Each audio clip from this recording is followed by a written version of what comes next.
Assalamualaikum warahmatullahi wabarakatuh.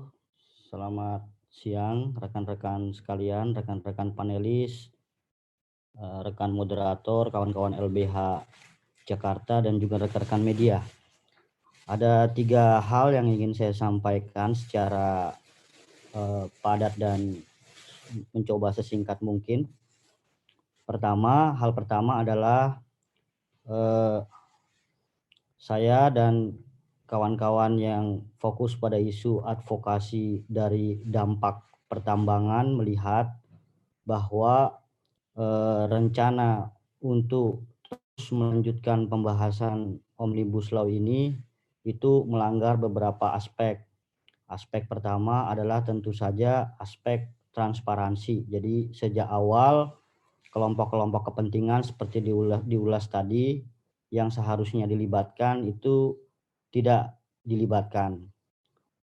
Tadi juga sudah diceritakan kelompok buruh tidak dilibatkan, termasuk juga kelompok-kelompok yang fokus pada isu advokasi dampak dari operasi pertambangan dan juga lingkungan hidup, ya. Nah, dan itu tidak ada pelibatan, itu aspek pertama yang harus kita sampaikan ke kawan-kawan media dan khalayak publik, khalayak luas. Yang kedua, selain tidak transparan tadi ya, naskahnya dari awal juga tidak transparan, kemudian pelibatan publik atau pelibatan kelompok kepentingan juga tidak ada. Isi satgasnya kan ada pembentukan satgas, mayoritas adalah pengusaha dan sebagian besar juga adalah pengusaha-pengusaha yang juga berbisnis di industri pertambangan yang menurut kami punya konflik kepentingan karena sebagian besar juga pernah menjadi tim sukses. Nah, itu yang kedua. Yang ketiga tentu saja terkait dengan dampaknya. Jadi dampak terhadap kerusakan lingkungan hidup itu sebenarnya sudah terjadi bahkan sebelum Omnibus Law.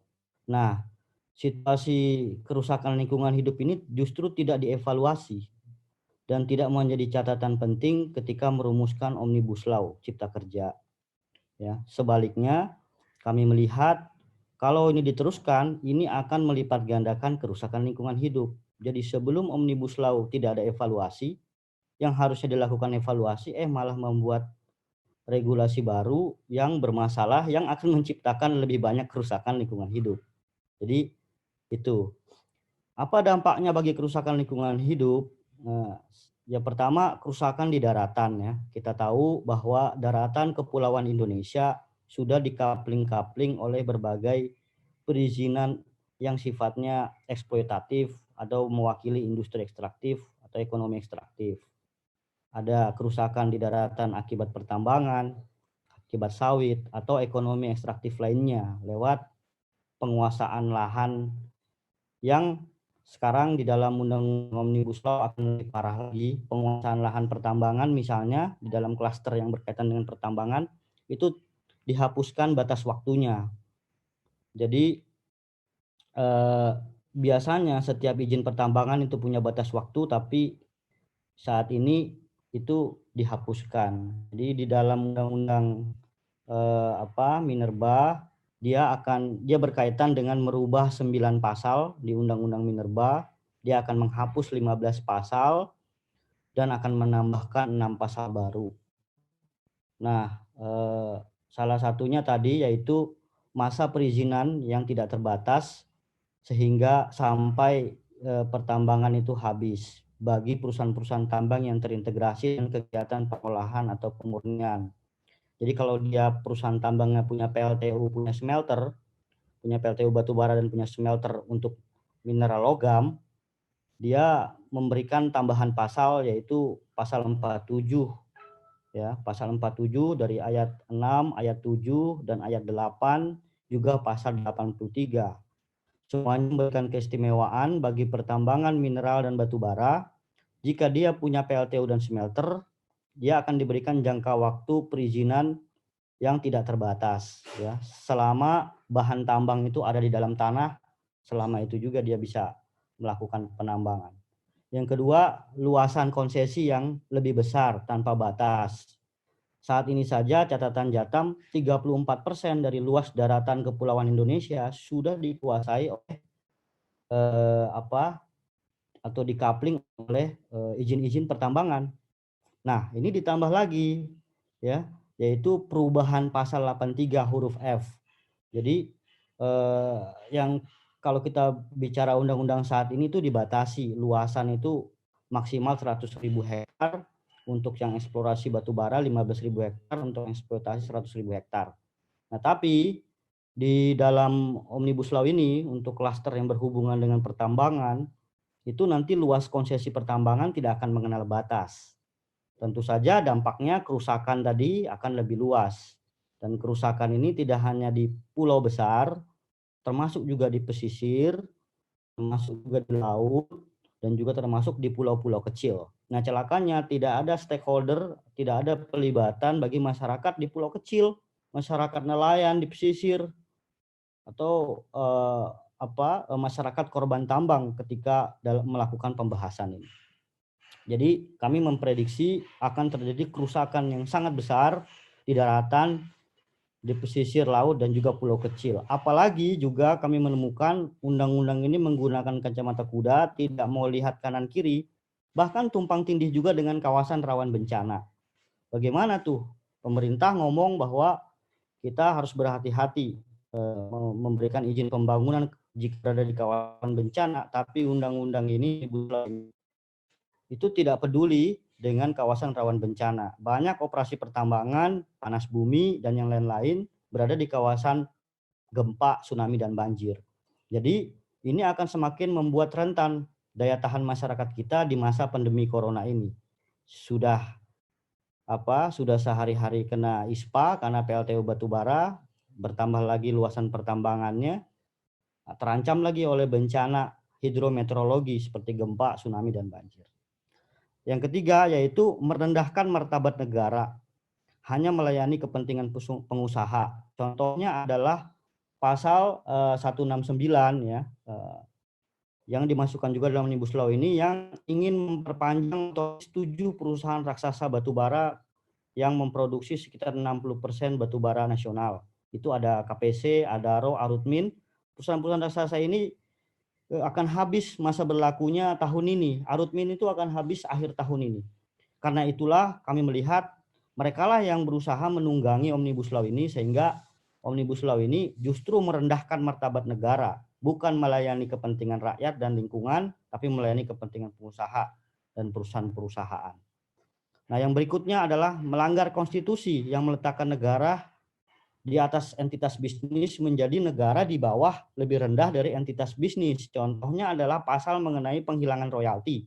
Jadi diberikan kemudahan, perusahaan-perusahaan tambang tidak perlu lagi bayar royalti ke negara gitu. Kemudian juga tidak perlu lagi membayar iuran jika aktivitas penambangannya menemukan logam atau material lain ketika penambangan dilaksanakan. Jadi didiskon lah ya. Dan termasuk juga peraturan yang mengatur tentang pembebasan lahan, pembebasan tanah itu diberikan kepada negara atau pemerintah. Nah, ini kan menempatkan pemerintah menjadi centeng levelnya yang ngurusin pembebasan tanah, padahal di undang-undang yang berlaku sekarang adalah pembebasan tanah itu urusannya adalah perusahaan dengan masyarakat. Dengan begini maka perusahaan akan tinggal menagih ke pemerintah, kapan dibebaskan tuh? Kami sudah investasi, tolong kepastian lahan diberikan. Jadi kami melihat ini melanggar konstitusi, meletakkan negara di bawah entitas bisnis. Yang berikutnya sentralisasi kewenangan berlebihan. Jadi seluruh kewenangan pertambangan, bahkan bukan hanya pertambangan mineral batu bara, tapi juga migas. Jadi pertambangan migas, kemudian panas bumi, kemudian pertambangan minerbas, semuanya ditarik kewenangannya ke pemerintah pusat. Daerah udah nggak punya kewenangan lagi. Dengan pemerintah daerah yang sekarang saja itu masih berjarak dengan rakyat, ya, apalagi kalau ditarik ke pemerintah pusat. Tidak ada evaluasi di naskah akademik atau kajian-kajian yang sungguh-sungguh soal pelimpahan atau sentralisasi kewenangan ini. Yang berikutnya adalah sanksi dan penegakan hukum lingkungan yang tidak lagi independen. Jadi penyidik pegawai negeri sipil yang berkaitan dengan pengawasan pertambangan itu semuanya dikoordinasikan dengan polisi gitu ya, kemudian ditarik semua ke sana. Kemudian yang terakhir adalah Omnibus Law itu sangat pro industri energi kotor. Jadi banyak pasal-pasal dalam Omnibus Law ini yang memberikan insentif fiskal dan non fiskal kepada industri energi kotor, yaitu energi fosil, yaitu batu bara. Jadi perusahaan-perusahaan batu bara mendapatkan keuntungan luar biasa dari apa yang Omnibus Law ini. Nah, terminologi izin lingkungan itu juga dihilangkan. Izin lingkungan tidak ada lagi. Itu juga menjadi banyak kritik kelompok lingkungan hidup. Kenapa? Karena izin lingkungan yang seharusnya rezimnya izin pertambangan atau izin usaha itu hanya bisa ada setelah izin lingkungan. Sekarang izin lingkungannya dihilangkan. Kemudian juga penerapan AMDAL. Jadi AMDAL itu diamputasi, AMDAL penerapannya hanya bagi kegiatan yang berisiko tinggi. Dibuatlah kategori risiko rendah, risiko sedang, sama tinggi. Padahal kalau kita lihat misalnya operasi pertambangan, seluruhnya berisiko tinggi gitu. Bagaimana cara membagi-baginya? Kemudian pembatasan pelibatan masyarakat. Jadi ada pasal 25 poinnya tentang dokumen AMDAL itu memuat saran dan masukan hanya dari masyarakat terdampak langsung yang relevan. Jadi ada upaya untuk mempersempit dan tidak ingin melibatkan partisipasi rakyat, pelibatan masyarakat lebih jauh. Padahal kegiatan yang merusak lingkungan itu pasti mengalir daya rusaknya. Ada kegiatan tambang di hulu, pasti masyarakat di hilir juga jadi korban. Kalau dibatasi pembatasan pelibatan masyarakatnya, ini sama dengan membiarkan masyarakat yang di hilir menerima dampak dari kerusakan lingkungan. Penegakan hukum, pelanggaran terkait perizinan tidak masuk sanksi pidana, namun sanksi administrasi. Jadi ini upaya untuk menunggangi hukum, akhirnya hukum yang berkaitan dengan penegakan hukum lingkungan hidup tidak lagi bisa maksimal karena semuanya mau jadi sanksi administrasi saja. Ya, termasuk juga penghapusan pasal 165 di Omnibus Law juga tentang korupsi izin pertambangan. Kemudahan penggunaan kawasan hutan. Jadi pasal 18 di Undang-Undang Kehutanan itu kan ada batasan 30% bagi suatu daerah harus menyisakan kawasan hutan sebagai daya dukungnya. Tapi ini sudah dihilangkan sehingga tidak ada gunanya lagi kategori-kategori kawasan hutan ini. Ya. Jadi kepentingan di luar kehutanan bisa masuk ke seluruh aspek. Saya kira itu, jadi kalau Omnibus Law ini diberlakukan, sebaiknya pemerintahan juga dibubarkan saja karena nggak ada gunanya lagi. Ganti saja jadi perusahaan sekalian ini. Jadi bukan Negara Kesatuan Republik Indonesia, Negara Kesatuan Investor Indonesia gitu saja. Karena sudah nggak ada gunanya Kementerian Lingkungan Hidup, Kementerian Pertambangan, dan yang lain-lain karena semuanya udah kepentingan usaha saja yang diakomodir. Saya kira